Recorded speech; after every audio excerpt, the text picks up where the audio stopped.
2026க்கான சட்டமன்ற தேர்தலில் தமிழக மக்கள் ஒரு வித்தியாசமான முன்னெப்போதும் இல்லாத ஒரு சூழலை உருவாக்கி முடிவை தந்திருக்கிறார்கள்.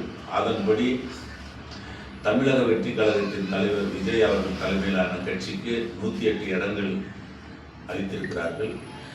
குறிப்பாக ஆட்சி அமைக்க அறுதி பெரும்பான்மை என்பது 118 இடங்கள் தேவைப்படுகிறது. சுமார் 10 இடங்களில் தேவை இருக்கின்ற காலத்தில் இந்திய காங்கிரஸ் தனது ஆதரவு கடிதத்தை நேற்று வழங்கியிருக்கிறது 5 எம்எல்ஏக்களுக்கு. ஆனால் அவர்களுக்கு இன்னும் ஏறக்குறைய 6 அல்லது 7 தேவைப்படுகின்றது. இந்த நேரத்தில் விடுதலை சிறுத்தைகள் கட்சிக்கு தமிழக வெற்றி கழகத்தின் தலைவர் திரு விஜய் அவர்கள் ஆதரவு கேட்டு கடிதம் எழுதியிருக்கிறார்.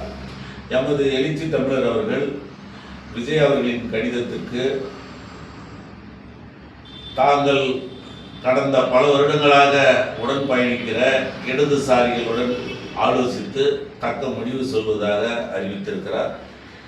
இன்னும் சரியான முடிவை எட்டவில்லை. இருப்பினும் கூட என்னை போல தொண்டர்களுடைய கருத்து விஜயை இந்த நேரத்தில் நாம் ஆதரிக்க வேண்டும். அதற்கு முதற் காரணம், மறுபடியும் ஒரு தேர்தல் இந்திய தேர்தல் ஆணையம் நடத்தினால் தமிழக அரசை தேர்ந்தெடுப்பதற்கு மிக பல கோடிகள் செலவாகும். அதை தவிர்க்கும் பொருட்டு விஜய்க்கு விடுதலை சிறுத்தைகள், குறிப்பாக உடன் பயணிக்கும் இடதுசாரிகள் ஆதரிக்க வேண்டும் என்று எனது தலைமைக்கு நாங்கள் வேண்டுகோளாக அன்புடன் கோரிக்கை வைத்திருக்கிறோம். அதற்கு நாங்கள் சொல்லுகின்ற காரணம், புரட்சியாளர் அம்பேத்கர் அவர்களை தனது கொள்கை தலைவர்களில் ஒருவராக ஏற்றிருக்கிறார் விஜய் அவர்கள்.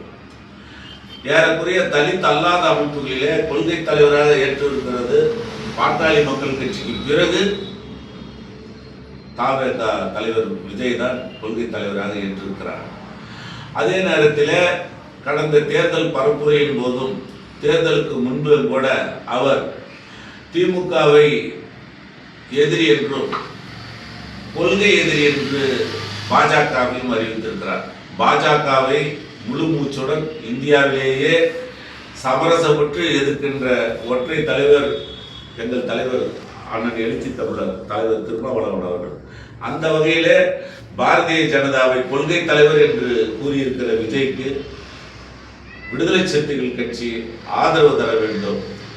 விடுதலை சிறுத்தைகளுடைய ஆரம்ப கால கோரிக்கை, மிக மிக பழைய கோரிக்கை, என்றைக்கு தேர்தல் அரசியலுக்கு வந்தோமோ அன்றே விடுதலை சிறுத்தைகளுடைய கோரிக்கை ஆட்சியிலும் பங்கு, அதிகாரத்திலும் பங்கு என்பது. அதிகாரத்தில் பங்கு என்பதை சிறு சிறு அளவில் விடுதலை சிறுத்தைகள் நுகர்ந்திருக்கின்றார்கள். ஒன்றிய கவுன்சிலராக, மாவட்ட கவுன்சிலராக, வார்டு கவுன்சிலராக, மாநகராட்சி உறுப்பினர்களாக, துணை மேயர்களாக, எம்எல்ஏக்களாக, எம்பிக்களாக. ஆனாலும் கூட ஒரு ஆளும் கட்சிக்கு இந்த நேரத்தில் ஆதரவு கொடுத்தால் ஆட்சியிலும் பங்கு என்கின்ற உன்னத நிலையை அடைய நமக்கு ஒரு வாய்ப்பாக கிட்டும் என்பது எமது தாழ்மையான கருத்தை எங்கள் தலைவருக்கு நாங்கள் எடுத்து சொல்லியிருக்கிறோம். எங்கள் கருத்தையும் அவர் கன்சிடர், அதாவது கலந்து ஆலோசிப்பார் அல்லது கவனத்தில் கொள்வார் என்று நம்புகிறோம்.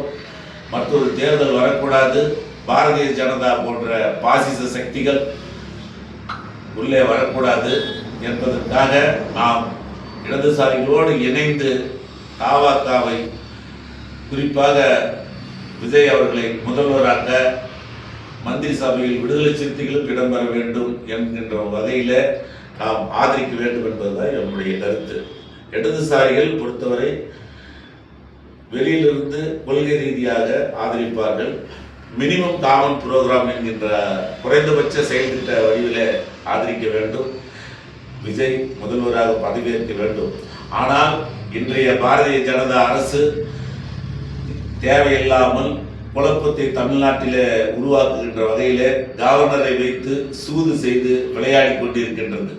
இந்த சூது அவர்கள் இன்று நேற்று செய்வதல்ல. எங்கே அவர்கள் ஆட்சியிலே அல்லது உள்ளே நுழைய முடியாது இருக்கிறதோ அங்கெல்லாம் இதை பாரதிய ஜனதா தொடர்ந்து செய்து கொண்டே வருகிறது. இதை பல இடங்களிலே நாம் பார்த்திருக்கிறோம். உத்தரப்பிரதேசத்தில் இருந்து இன்னும் பல மாநிலங்களிலே அதன் சூழ்ச்சி வலைகளை நாம் பார்த்திருக்கிறோம். அதுபோல பாரதிய ஜனதா கட்சியின் சூதுக்கு சித்து விளையாட்டுக்கு இந்த ஜனநாயக முடிவுகள் மக்கள் விஜயை ஆள வேண்டும் என்ற அளவிலே தேர்ந்தெடுத்திருக்கிறார்கள்.